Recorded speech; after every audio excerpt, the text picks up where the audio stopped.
l'ancienne usine soviétique à Donetsk est-elle devenue un centre d'art?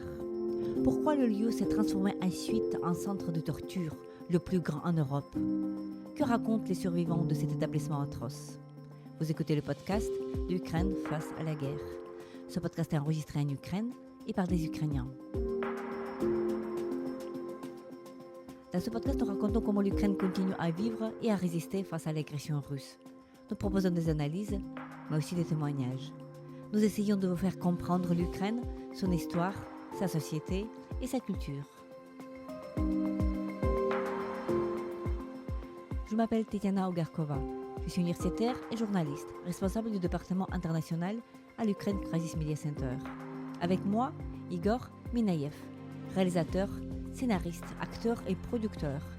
Originaire du Kharkiv soviétique, Igor vit et travaille en France depuis la fin des années 1980.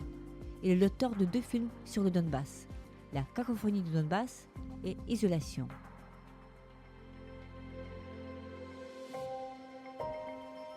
Bonjour Igor, merci beaucoup d'avoir accepté notre entretien pour le podcast L'Ukraine face à la guerre. Vous êtes réalisateur, vous êtes auteur de ce film qui vient de sortir, le film sur l'isolation. Voici le nom de cette fameuse prison, chambre de torture à Donetsk. Vous êtes aussi auteur d'autres films, notamment un film de 2017, La cacophonie de Donbass. Aussi un film qui est centré sur le Donbass, comme Donetsk, isolation, mais ça date de la période de cette guerre plutôt limitée, guerre locale, de la période 2014 et jusqu'à 2022. Et ma première question à vous serait comment vous pouvez expliquer votre intérêt déjà pour Donetsk et pour la région de Donetsk qu'on constate dans vos films? Écoutez, bonjour d'abord et merci de m'avoir invité pour parler de ces films, c'est-à-dire parler des films, donc parler de la situation, de la guerre, parler de tout ce qui se passe aujourd'hui, tout ce qui se passe déjà depuis quand même pas mal d'années. Donc là, c'est la Grande Guerre. Avant, c'était la guerre que tout le monde fermait les yeux en disant que c'est un conflit local, etc. Donc, quand même, tout le monde a eu des moments d'hésitation pour donner des vrais noms aux événements qui est arrivé en 2014, etc. Donc, comment c'est venu, comment vous dire, je sais pas. C'est très clair en fait. C'est très clair. Bon, déjà parce que c'était la guerre dont on a parlé comme si, bon, c'était pas grand-chose. Soyons clairs. Le monde n'était pas affolé que à Donbass, c'était pas du tout un petit conflit, c'était un vrai conflit, le, le vrai début de la guerre malheureusement qui est arrivé un peu plus tard. Donc déjà c'était dans l'air et c'était pas seulement dans l'air, à Donbass c'était réellement sur la terre. Voilà, ça c'est la première chose. La deuxième chose, je trouvais sur internet une photo d'une femme qui était attachée au poteau et des gens qui passaient à côté et lui crachaient dans les figures, elle était battue, etc. Et c'était l'histoire de Irina Dovgagne qui, qui, euh, qui m'a choqué à tel point que je me suis dit, c'est pas possible de ne pas parler de ça. Il y a des choses, mais vous voyez comme si c'était vraiment la dernière goutte qui a fait déborder le vase. Et là, je me suis dit, je vais faire un film, c'est pas possible. Mais c'est pas possible, mais surtout, je voudrais comprendre pourquoi, comment c'était possible, pourquoi c'est arrivé comme ça, qui est-ce qui a provoqué tout ça. Bon, on peut pas évidemment dans un film parler de tous les problèmes qui étaient là, mais il y avait parmi des problèmes majeurs, c'était le problème de, de la propagande. Et ça, c'est quelque chose tellement, tellement important parce que c'est là où on se dit, mais comment c'est possible que les gens que vous connaissez, qui étaient hier vos voisins, qui travaillaient comme vous, peut-être dans pas à la même usine, j'en sais rien, qui vivaient dans la même ville, dans la même rue, et tout à coup devient vraiment autre. Qu'est-ce que s'est passé avec eux? Qu'est-ce que s'est passé avec dans leur tête? Voilà. Comment c'est possible de faire le lavage du cerveau à tel point que ça change tout? D'où est venue cette idée? C'est à partir de ce cas très concret d'Irina Dovgagne, vraiment, de réfléchir là-dessus, comment les gens ne sont plus des êtres humains. Qu'est-ce qui se passe? Et donc c'est comme ça, et c'est parti comme euh, l'idée de ce film. Deuxième chose, évidemment, c'était tout est lié, que vous savez. Alors, c'était quand même le Donbass, à cette époque-là, quand je tourne le film, les gens ne savent même pas où ça se trouve. Le Donbass, c'est quoi? C'est bon, ça se boit, ça se mange, ça se quoi? Personne ne savait. Voilà. Aujourd'hui, tout le monde sait, malheureusement, dans ce contexte de la guerre. Voilà. À cette époque-là, les gens vous demandent: ah bon, c'est où? C'est à l'Ukraine? À l'Ukraine, c'est où? Et Donbass, c'est encore bon. Voilà. D'accord. En même temps, en même temps, euh, il y avait un film que des cinéphiles connaissent, des gens qui aiment l'histoire du cinéma, qui connaissent bien. C'est un grand nom du cinéma soviétique. C'est un grand artiste qui a terminé sa vie à la façon triste, comme souvent c'était le cas des cinéastes de cette époque soviétique. Donc c'est Dziga Vertov. Et donc Dziga Vertov, il fait un film qui s'appelle L'enthousiasme, ou le deuxième titre, c'est la Symphonie du Donbass. Voilà. Et Ah oui, donc c'est ce un film film très connu, évidemment. oui, voilà, c'est surtout, on dit toujours c'est la symphonie du Donbass, mais le vrai titre c'était l'enthousiasme. En fait, c'est assez marrant parce que les deux titres sont incroyables parce que tout est faux dans le titre, tout est faux dans le film. Voilà, c'était une commande d'État. Dziga Vertov, c'est un vrai communiste à cette époque-là, il est communiste acharné, je dirais. Et donc, cette commande est assez spéciale, assez compliquée, parce que lui, en tant que formaliste et tout, il veut faire quelque chose plutôt avec des compositions, des plans, des effets de montage, etc., etc. Et ici, on part quand même d'un documentaire sur le Donbass, et encore pire que ça. C'est un film de propagande parce que à cette époque-là, les gens ne veulent pas aller travailler dans les mines. Il n'y a plus de gens, c'est-à-dire il faut les forcer. Et pour les forcer, on passe d'abord par la propagande. D'un côté, de l'autre côté, c'était vraiment physique. Donc, on fait le film, il doit faire un film de propagande pour faire venir des ouvriers travailler dans les mines. Et, euh, et le film porte le nom de l'enthousiasme. Et quand vous regardez ce film-là, bon, déjà, il n'y a pas d'enthousiasme. Pas du tout. Pas du tout. Tout est faux. Comment il peut faire l'enthousiasme, même si dans cette région minière, etc., bah, il n'y a pas d'outils de travail. Ils sont vraiment avec rien du tout. Et donc Dziga Vertov, en tant que formaliste, ils essaient de tout bousculer, ils essaient de faire un film bon, visuel, d'accord, et aussi il fait comme un premier film soviétique documentaire sonore. D'où après vient le titre, la symphonie du Donbass. Après, il y a 300 000 légendes, surtout une, soi-disant à Londres ou je ne sais pas où, Charlie Chaplin, il regarde le film, parce que c'est vrai, le film était montré, et donc, il a dit que ça, c'est vraiment la meilleure symphonie du monde que j'ai jamais entendue. Bon, évidemment, on ne sait pas si c'est vrai ou si c'est pas vrai, mais en tout cas, les gens étaient lancés, la propagande a marché, et c'est pour ça que je me suis dit, bah, oui, mais voilà, ça commençait par la symphonie qui était fausse, et on est devenu par la cacophonie qui est malheureusement vraie. Voilà. Hmm. Donc, Mais c'est une autre époque. Voilà, Dziga Vertov, c'est le film des années 30, tout le début, je crois, des années 30. Là, vous faites votre film à la fin, donc c'est tout le début en fait de l'époque soviétique, communiste. Là, votre film de 2017, c'est une époque de déclin de l'époque post-soviétique et donc qui marque justement voilà, cette forme creuse, cette absurdité en fait de ce mythe, comme vous dites, mythe de Donbass industriel, travailleur, etc. Donc voilà, vous êtes à l'autre extrémité d'un lapsus de temps soviétique, n'est-ce pas? Oui, tout à fait.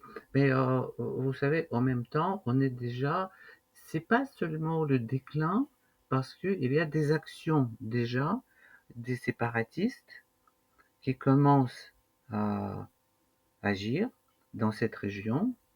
Vous voyez? Et qui c'est assez facile parce que les gens qui ne gagnent plus leur vie comme c'était à l'époque.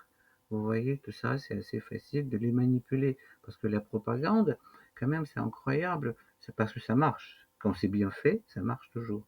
De toute façon, parce que si on a construit euh, cette, tout ça, c'est très lié vraiment avec la mythologie, et c'est très lié avec la réalité qui ne convient plus. Donc, il faut créer cette fausse réalité qui n'existe que, surtout dans le cinéma, c'est assez facile, voilà, pour donner une autre vision du monde. Donc, ça s'appelle la manipulation. Et tout ça, c'était fait brillamment, malheureusement. Et ça marchait. Voilà. Oui, oui, tout à fait. Et donc voilà, entre Cacophonie de Donbass et le film de l'Isolation, qui est un film évidemment qui marque toute une autre étape en quelque sorte de cette guerre. Même si, oui, bon, Isolation existe aujourd'hui, vous retracez l'histoire de cette usine d'après les cadres documentaires encore de l'époque soviétique. On devine, après époque post-soviétique, les années 90, et après comment cette usine était transformée en centre d'art contemporain. Et c'est ensuite, donc après déjà cette annexion russe de Donbass avec les séparatistes, que ça se transforme en cette camp de concentration. C'est comme ça, en tout cas, Stanislav Assiev, l'auteur ukrainien très connu, qui avait passé du temps là-bas, il l'appelle camp de concentration, c'est-à-dire c'est une chambre de torture à la fois, c'est à la fois une prison, mais une prison particulière parce que c'est complètement hors la loi. Et donc, est-ce que vous avez connu, donc dans ma première question, donc je voulais quand même savoir, est-ce que vous avez un rapport personnel ou bien par rapport au Donbass, ou ça vient plutôt de cette histoire cinématographique? Vous êtes né à l'Union soviétique, vous avez quitté l'Union soviétique encore dans les années, vous me corrigez si moi je trompe, dans les années 80, c'est ça? Est-ce que vous gardez un souvenir réel, humain de Donbass, ou c'est juste, ça vient plutôt de l'histoire cinématographique? Bah écoutez, peut-être c'est un peu plus complexe et plus simple comme d'habitude à la fois. Donc, bah en fait, parce que moi je suis né à Kharkov, comme on dit Kharkiv aujourd'hui. Voilà. Donc, et j'ai fait l'école là-bas. Après, j'ai fait mes études à Kiev. Après, j'ai travaillé au studio d'Odessa. Voilà. Donc, Comme dit Gavertov qui a filmé à oui, Odessa. et aussi, non, j'ai pas travaillé à Kiev, j'ai fait mes études. Lui, il a travaillé à Kiev. Oui, c'est Voilà. ça. Ouais, mais il a travaillé à Odessa, ça c'est vrai. Ah, donc, ça c'est pour vous dire que quand même c'est un pays où je suis né. Oui. Voilà, c'est ça. Avant des références, culturelles et les références cinématographiques, etc. Avant tout, c'est je suis né là-bas. Voilà. Donc tout ça, ça me touche vraiment. Ça, c'est la première chose. La deuxième chose, évidemment, le cinéma, bah, c'était bon, je ne fais que ça toute ma vie. Donc en fait, je suis pas documentariste. Je fais des films de fiction. Mais je pense là qu'on est arrivé dans la situation de guerre. Ça change tout. Et pourquoi des films documentaires? Je l'avais fait deux. Avant, j'ai fait un seul. Mais c'était aussi parce que je voulais absolument le faire. Donc, ces deux films-là, je trouve, on les fait parce que on les fait dans une urgence. Mais de toute façon, on fait toujours dans une urgence de dire quelque chose. qui, qui nous semble nécessaire, qui me semble nécessaire. Voilà. Donc ça, c'était le cas. Et j'ai jamais été à Donbass. J'ai entendu parler beaucoup de choses, c'est vrai. Euh, de Donbass, pour moi, c'était un peu le truc, le mythe de, de la terre de Stakhanov, de la terre de mineurs, de tout ce que vous voulez, tout ce qui était faux et présenté comme plus vrai que vrai.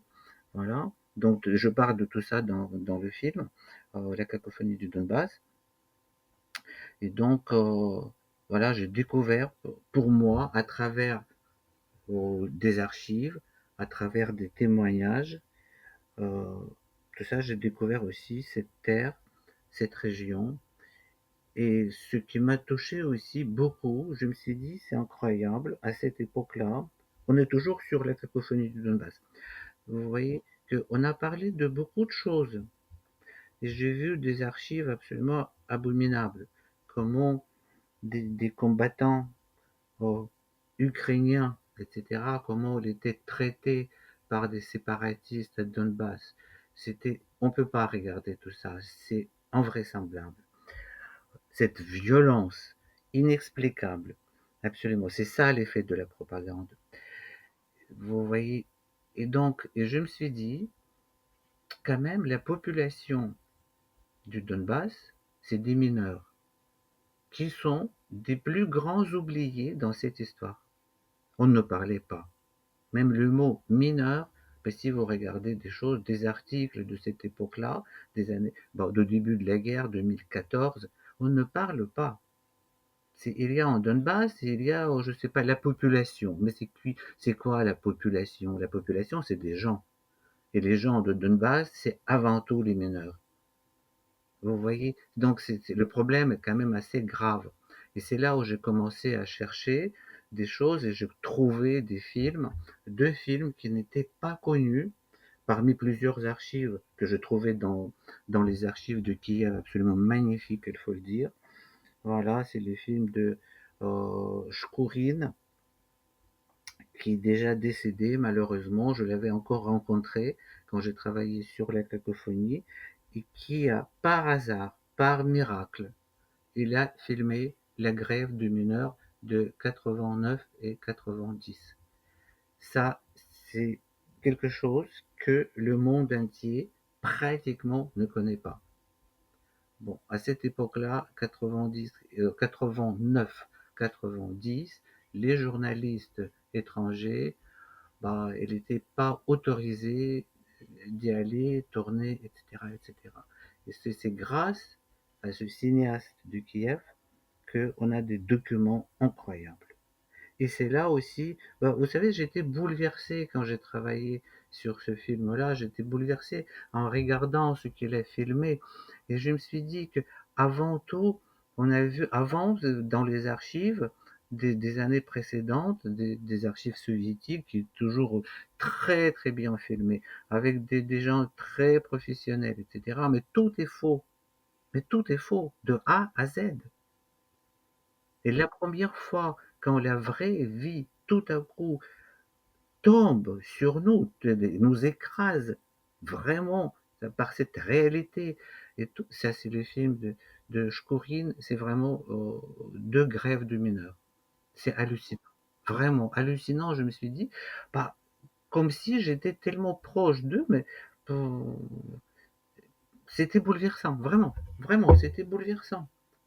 Il y avait plusieurs choses qu'on a traversées quand j'ai travaillé dans la salle de montage en regardant des archives des années différentes, si vous voulez, 30, 50, tout ça, les 60, tout ce qui Stakhanov, tout ce qui, voilà, des fêtes de naissance des bébés, des fêtes de mariage, tout ça, c'est avec la musique formidable, et, etc. Et au moment donné, vous commencez à croire que tout ça c'est vrai. Et là, derrière était le producteur qui était avec moi, et je le regarde, et il m'a dit, oh, mais en fait, elle était pas mal, les soviétiques. Je dis: «Bah oui, mais c'est pas ça, c'était pas mal, elle était magnifique. Le problème, que tout est faux». Parce que oui, parce que c'est de la C'est ça, propagande pure. Oui, oui, c'est ça. c'est-à-dire que vous voyez? C'est-à-dire que tout ça, c'est tellement facile à Ouais. manipuler. Vous regardez et vous dites: «Mais c'est bien ça». Oui, Mmh. c'est bien sur l'écran de cinéma. Mmh. Mais regardez ce qui se passe à côté et si vous allez voir autre chose et c'est autre chose, c'était les grèves de mineurs. Voilà, quand ils ont tout dit, tout fait, quand ils n'avaient plus peur de sortir dans la rue et cetera. Donc voilà, c'était une expérience humaine pour moi énorme. Mmh. Voilà, donc Je me rappelle d'ailleurs des grèves de mineurs. Je me rappelle, on était évidemment jeunes à l'époque, on était quasiment adolescents, mais je me rappelle très bien que dans les télévisions, il y en avait des images des mineurs de Donbass qui venaient parfois jusqu'à Kiev et donc c'était pas totalement ignoré. Donc je veux dire, en Ukraine, c'est-à-dire que les réalités de Donbass, elle était quand même présente. On savait qu'il y a d'immenses problèmes, on connaissait un peu peut-être sans savoir justement en profondeur tous les malheurs de la région. On n'était pas sur la région non plus à être dans ce chaos, dans cette pauvreté, dans cet état très moche en fait. Donc voilà, c'était là, mais c'est vrai que quand vous dites que c'était des grands absents, inexistants, c'est aussi vrai. Je voudrais revenir à cette figure de cette femme parce que c'était une histoire qui a fait un peu des journaux internationaux, Irina Dovgagne. D'ailleurs, j'étais tout à fait stupéfaite de la retrouver dans le livre de Victoria et Mélina, notre amie qui a été tuée dans le bombardement russe le 27 juin 2023. J'étais stupéfaite de découvrir cette même femme à Kiev et comment elle a rejoint la défense territoriale. Vous savez, ici à Kiev, elle est à côté de Kiev. Donc, elle devrait avoir 60 ans déjà à l'époque-là, une femme absolument extraordinaire. Mais pour revenir à cet épisode de 2014, on était aussi stupéfait par cette idée qu'elle était attachée et les gens lui crachaient dessus. Elle, par contre, elle n'a pas fait l'isolation. Si, elle n'a pas fait. Elle était libérée quelques jours plus tard, justement, grâce à cette attention de quelques journalistes internationaux qui l'ont remarqué. Et heureusement, donc le pire pour elle, c'était dans la rue. Donc ce que vous décrivez par contre dans votre film, c'est beaucoup plus grave. C'est-à-dire que l'isolation, euh, c'est peut-être l'histoire la plus atroce de Donbass. Je sais pas, peut-être ah, qu'il y vous en a savez, d'autres. non, excusez-moi, il n'y a pas de concours dans les atrocités, évidemment, mais heu,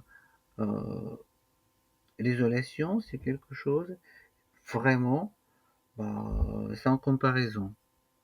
Voilà et j'ai essayé d'être vraiment très, très bon. C'est toujours on essaie quand on fait un film, il faut être très clair.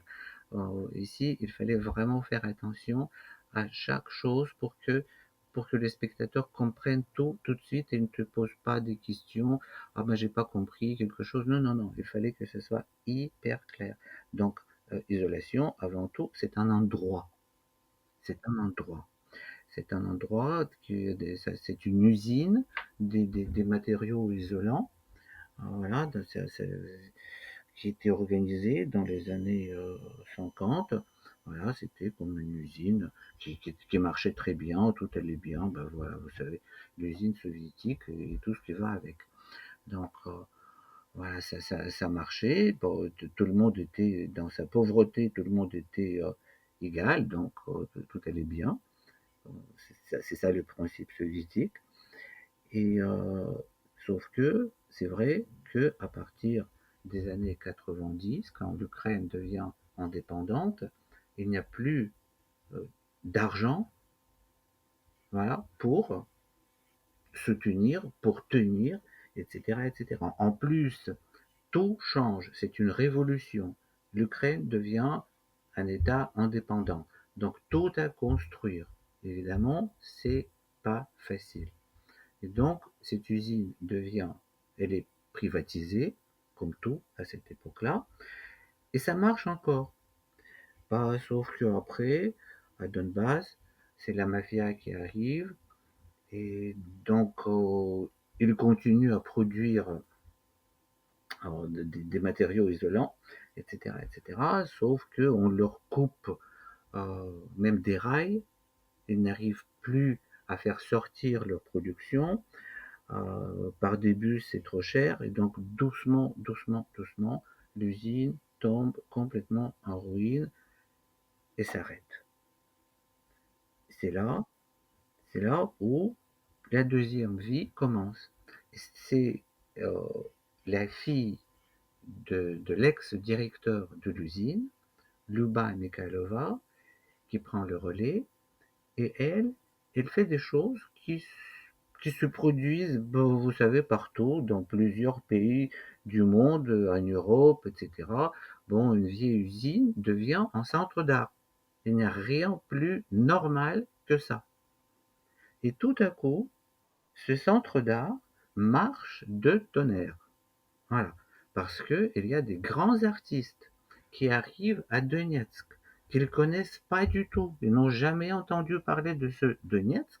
Et tout à coup, le centre donne vraiment, présente un niveau d'art contemporain, et cette ouverture immense que les artistes viennent pour présenter ce qu'ils font, leur travail. Donc même Daniel Buren, quand même, c'est une star mondiale. Il vient à Donetsk. Ouais, c'est incroyable, vraiment. Donc le niveau, j'ai vu et j'ai entendu après que les gens de Donetsk, ils disaient que pour eux, c'était un choc culturel. Ils n'ont jamais pu imaginer que déjà l'art comme ça existe, et que ça existe là, chez eux, tout à coup. Vous voyez? Donc c'était quand même, bon, c'est une explosion culturelle à tel point que euh, le centre d'art, Isolatia, il est invité à Paris, au Palais de Tokyo. Donc c'est une reconnaissance. Voilà, ça c'est formidable, quelque chose très culturel de très grand niveau qui était créé. Voilà. Mais là, malheureusement, c'est quand même la guerre qui L'histoire ne s'arrête commence. pas là. Ouais. Non, malheureusement, l'histoire ne s'arrête pas là. Ouais. Voilà, et ça, c'est la guerre qui éclate, et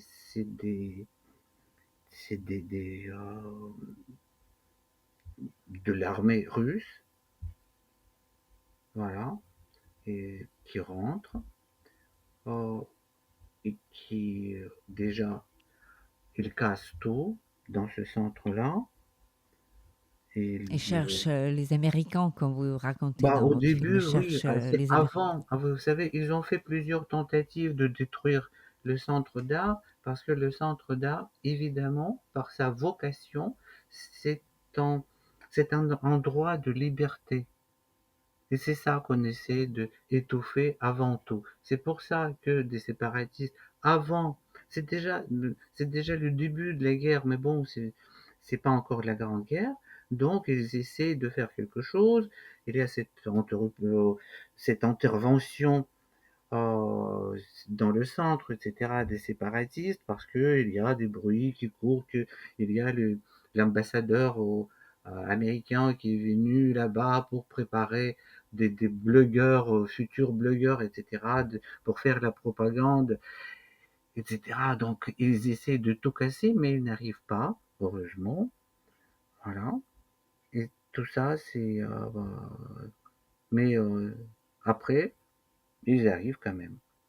Voilà. Et quand ils arrivent, la prochaine fois, tout ça, ce sera cassé. Le centre a pu sauver très peu de choses. Voilà. Ils sont partis et ils installent. Ouais, et ça garde toujours le même nom. Ça s'appelle toujours Isolation.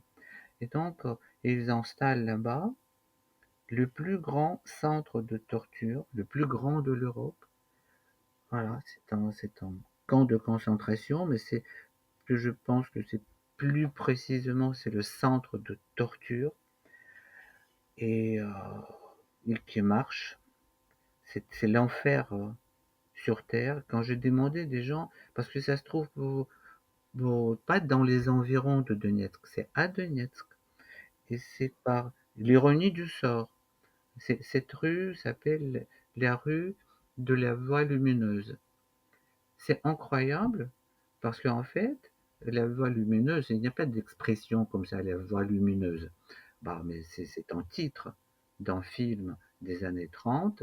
C'est une comédie musicale, évidemment, cette voie lumineuse qui amène des personnages, des ouvriers d'ailleurs, etc., des scientifiques, et les amène dans la vie meilleure, dans la vie du communisme rêvé. Voilà, donc c'est vraiment incroyable que ça coïncide, les choses se coïncident à cette façon-là.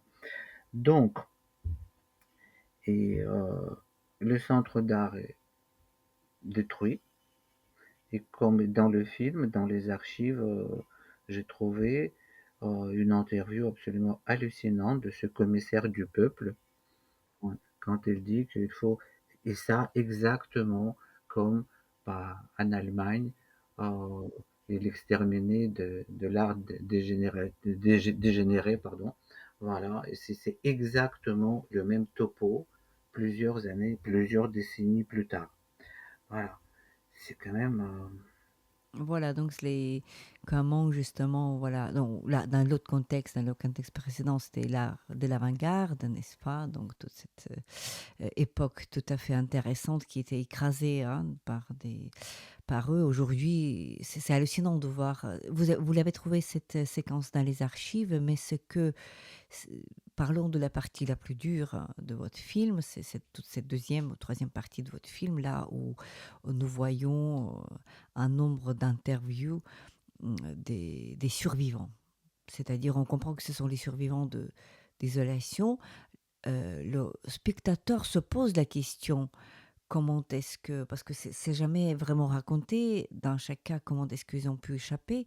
C'est un fer sur terre, comme vous l'appelez, c'est vrai.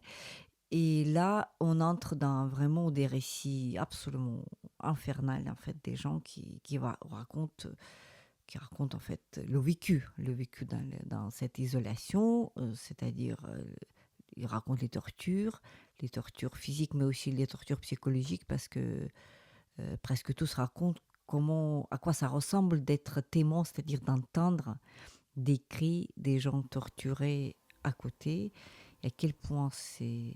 Il y a même une personne, une femme, la dernière, qui porte Un masque. un masque, une espèce de masque, parce qu'elle a trop peur pour quelqu'un qui reste encore dans le territoire occupé. Voilà, et la question est comment est-ce que vous avez trouvé, identifié, trouvé tous ces personnages-là et où c'est filmé? Parce que l'endroit où ils sont filmés, c'est un endroit un peu particulier. Évidemment, c'est pas isolation, c'est pas documentaire, c'est reproduit. Comment est-ce que vous avez procédé pour rendre cette vérité comme ça visible pour d'autres, pour Vous le savez que spectateur? de départ, je me suis dit que je ne veux pas du tout filmer des interviews parce que des témoignages, voilà, Mhm. je préfère ça. Euh, je veux pas les filmer comme on fait en général, bah, à la télé, vous savez, je sais pas, dans une pièce bien chauffée, bien propre, etc., etc., où les gens sont bien habillés, où ils se sentent à l'aise, etc. Non, mais je voulais que ce soit, pour que ce soit vrai, il faut qu'on se mette tous, bon, dans la situation, disons, au moins pas confortable, mais dans cet entourage qui nous rappelle des horreurs dans lesquelles ils étaient. Voilà, et j'ai beaucoup ça, c'était de départ, je savais qu'il faut trouver un endroit pareil. Évidemment, on n'aurait pas pu aller à Donetsk, ça c'est clair, et en plus, je pense pas que il aurait fallu tourner là-bas. Non, non, il fallait tourner dans un endroit qui vous rappelle quelque chose, mais qui n'est pas la prison, évidemment. Donc, j'ai cherché beaucoup et j'ai trouvé. C'était drôle, disons, la réaction des gens avec qui j'ai travaillé, parce que quand j'ai trouvé tout ça, ils m'ont dit, et je dis, ah bah voilà, on va tourner ici. Et tout le monde est resté la bouche bée en disant, dans cet hangar, euh, où il faisait froid, c'était un hiver, tout est cassé. C'est vraiment l'image d'une destruction totale. On est quand même Apocalyptique, je dirais même. apocalyptique, ah oui, mais parce qu'on est quand même à 2023 en plein guerre. Voilà. Et Mhm. donc moi je dis: «Là, on va filmer ici». Et tout le monde m'a dit: C'était à «Non». Kiev? Oui, c'était à Non, Kiev, oui, oui, c'était à Kiev. Ouais. ouais, ouais. Et donc ils m'ont dit: «Mais non, c'est pas possible parce que mais c'est une blague». Je dis: «Mais non, c'est pas une blague, on va Mhm. tourner ici». Et après, il y avait un moment pour moi personnellement un peu, un peu perturbant si vous voulez. Le premier qui est venu, heu, il entre par la grande porte ou ce qui reste de la grande porte et moi j'étais à l'opposé et pour lui dire bonjour, il fallait traverser cet hangar et donc je traverse cet hangar et je me suis dit: «Ouh là, peut-être ici je fais une erreur. Ici c'est tellement effrayant qu'il va me dire: "Écoutez, je veux pas parler ici"». Je lui dis: «Qu'est-ce que je veux faire?» Je dis: «Bon, j'essaie». Donc je m'approche, je lui serre la main et il m'a dit: «Oh, vous savez que cet endroit, vous savez que qu'est-ce que ça me rappelle?» Je dis: «Non». Elle a dit: «Vous savez, ça me rappelle Isolation». Je dis: «C'était comme ça?» Elle m'a dit: «Exactement, c'était comme ça. Mais vous savez la différence que à l'Isolation, le plafond tombait sur votre tête. Ici, le plafond tient». Voilà et je me suis dit: «J'ai trouvé un endroit qu'il fallait, vraiment». Et donc ça, tout était après, il n'y avait plus jamais de questions. On travaillait avec tout le monde et je savais aussi parce qu'après la cacophonie du Donbass, après, cette expérience avec des journalistes qui étaient torturés, avec Irina Dovgane, qui a vécu des choses inimaginables et cetera. J'étais quand même psychologiquement, j'étais préparé. La première fois, j'étais, bon, désorienté complètement. Mais après, quand même, je me suis dit: «Ça, c'est mon travail. Je suis pas ici pour pleurer. Je suis ici pour témoigner. C'est différent». Voilà. Donc et ça marchait exactement comme, j'imaginais. Dans ce cas-là, il fallait trouver une personne et après, comme ça, vous trouvez une et après vous trouvez tout le monde. Parce que tous ces gens-là, ils sont restés liés. Leur, ils ont vécu tous la même chose. Donc c'est très difficile à parler aux autres, c'est pas évident. Donc ils restent, je veux pas dire qu'ils restent soudés, mais ils se perdent pas de vue. Voilà. Et c'est comme ça, grâce à tout le monde, chaque fois, on trouvait encore et encore et encore quelqu'un. Il y avait très peu de gens qui ont refusé. Pratiquement tout le monde disait oui tout de suite. Voilà. Et les gens qui refusaient, euh, il y avait un jeune homme qui, au téléphone, il a refusé au producteur, il a dit que je veux pas parce que ma mère, elle est restée là-bas, donc je peux pas témoigner, c'est trop dangereux pour elle. Et bah, tout à fait, c'est évident. Et moi, euh, mais je voulais le rencontrer. Donc, je demandais si on peut se rencontrer. Il a accepté et on s'est rencontrés. C'était au mois de janvier de 2023. Donc, il faisait très froid. Ce rendez-vous était pris dans un jardin public, même pas dans un café. Je sais pas pourquoi, c'est lui qui a voulu, comme ça. Donc, j'arrive, il n'y a personne, il y a des allées désertes et tout. Je vois quelqu'un, un jeune homme très maigre, tremblant, il fait froid, qui fume, voilà, et qui il me connaît pas, moi je le connais pas non plus, donc je lui dis immédiatement que moi je ne veux pas du tout le convaincre de témoigner. C'est à lui de décider. Je sais que c'est dangereux pour lui, donc s'il ne veut pas, je ne veux pas insister. Je veux parler, je veux qu'il me raconte quelque chose, mais ce ne sera pas filmé et tout, donc voilà, donc mon but c'est pas ça. Là, il s'est calmé un tout petit peu et après il a essayé pour comprendre parce que le traumatisme est tel qu'on ne peut pas imaginer dans la vie normale, disons. Il m'a dit: «Vous savez que là-bas, à Isolation, il y avait des hangars rempli jusqu'à plafond de nourriture périmée. Et on avait toujours, tout le temps, faim. Et lui, il est allé dans un hangar où il y avait des gâteaux à la crème périmés. Il mangeait. Et après, il était malade. Il a failli mourir. Après, doucement, doucement, doucement, il s'en sortait de cet état. Et qu'est-ce qu'il faisait? Il revenait. Il mangeait encore. Il m'a dit, vous comprenez? Parce que je voulais manger, tout simplement. Je lui ai dit, je comprends. Et après, vous savez, il dit, il y avait des tortionnaires, euh, ils, ils m'ont mis à quatre pattes et ils jetaient par terre des bonbons. Et moi, je les mangeais. Et j'ai pas honte. Ah, et je lui dis, vous savez, le problème, que c'est eux qui doivent avoir honte, à vous. Mais ils n'auront jamais la honte. Et après ça, il m'a dit, écoutez, je vais appeler ma mère et je vais la demander si je peux témoigner devant la caméra. Voilà. Donc, vous savez, c'est-à-dire que je vous raconte tout ça parce que hmm, le rapport avec ces gens-là, c'était avant tout la confiance. Si on est en confiance, on parle. Si on n'est pas en confiance, c'est pas la peine de poser des questions. Voilà. Donc c'est pour ça que euh, j'ai jamais forcé qui que ce soit de parler. Oui, évidemment. Et là, ce qui est aussi très, très important, et vous arrivez dans votre film à la fin de votre récit vers cette soi-disant conclusion ou interrogation, parce que est-ce que on découvre de telles choses, on découvre une telle cruauté, un tel plaisir de torture et de la souffrance des autres qui dépasse en fait les, les cadres de Cognos. C'est-à-dire que, évidemment, ce n'est pas une prison comme une autre.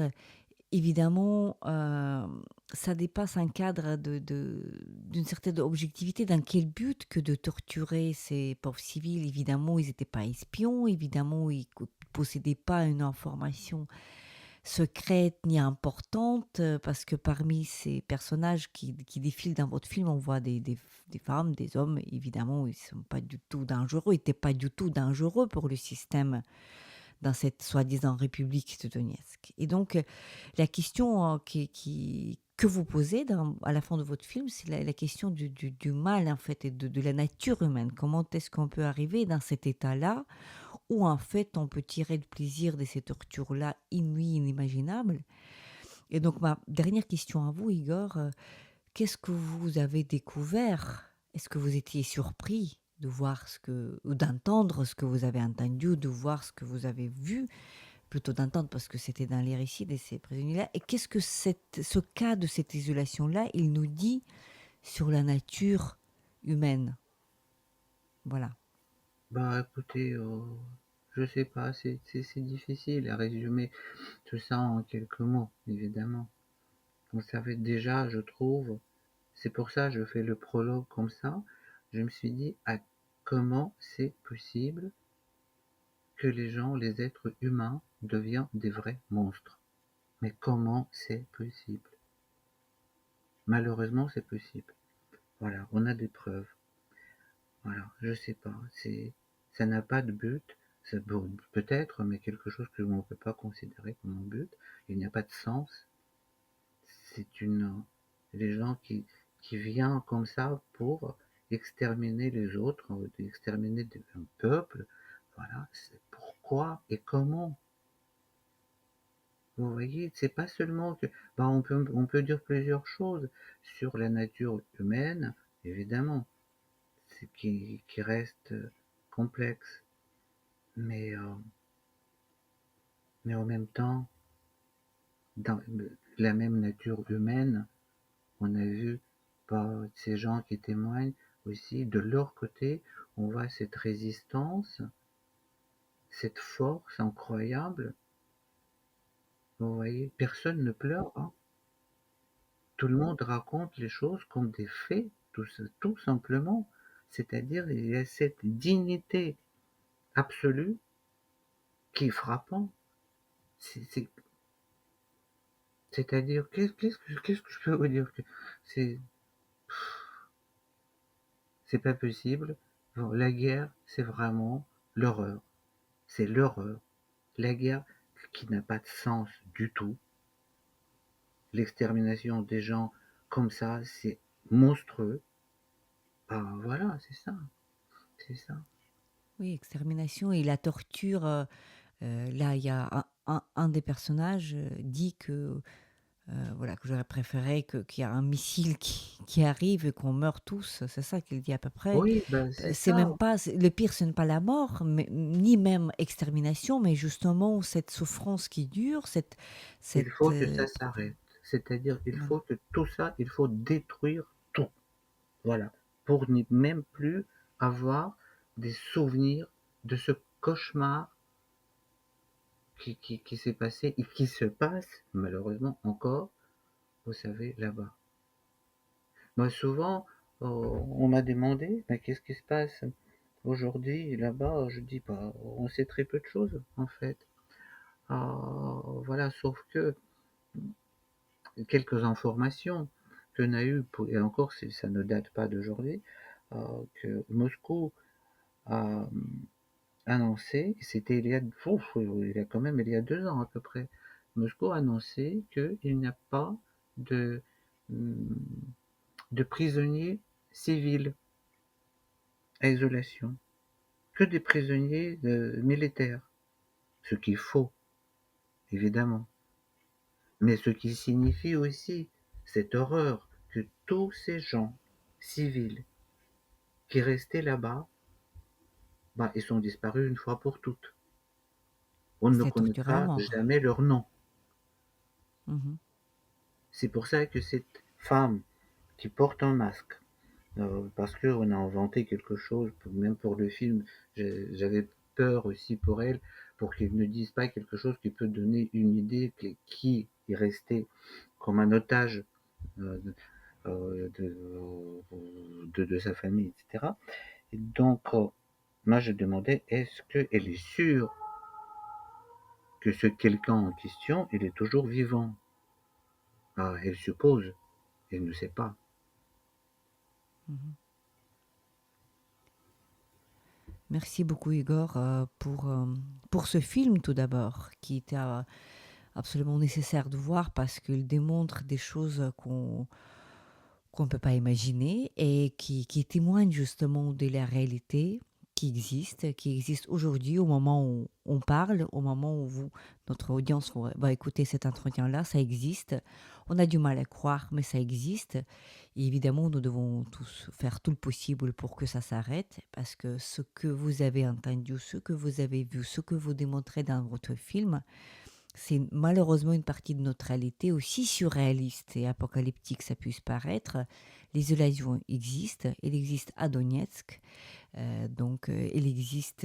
Et aujourd'hui, il y a des gens qui crient de désespoir parce qu'ils sont torturés à l'électricité ou autrement, peut-être on ne sait pas, et qui sont torturés par la faim et toute autre chose. Ça existe et on doit évidemment tout faire pour l'arrêter. Merci pour votre travail artistique et documentaire qui est nécessaire et évidemment pour votre récit aujourd'hui.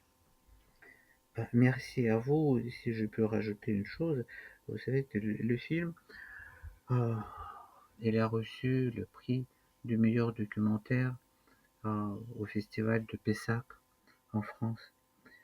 Et après, j'ai discuté avec les membres du jury qui votaient tous à l'unanimité pour ce film. Et ils m'ont dit que est-ce qu'on peut avoir l'intégralité de ces témoignages? Normalement, je dis oui, peut-être oui, ça doit exister évidemment quelque part.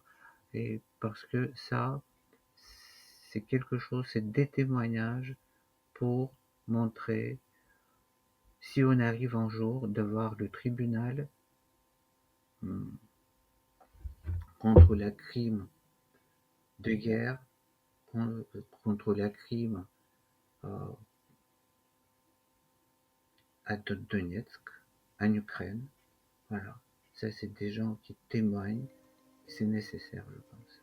C'est pour ça que je voulais faire ce film aussi. Et que la justice soit faite un Ouais. jour. Merci beaucoup Igor. Merci à vous. C'était le podcast L'Ukraine face à la guerre. N'hésitez pas de partager cette émission.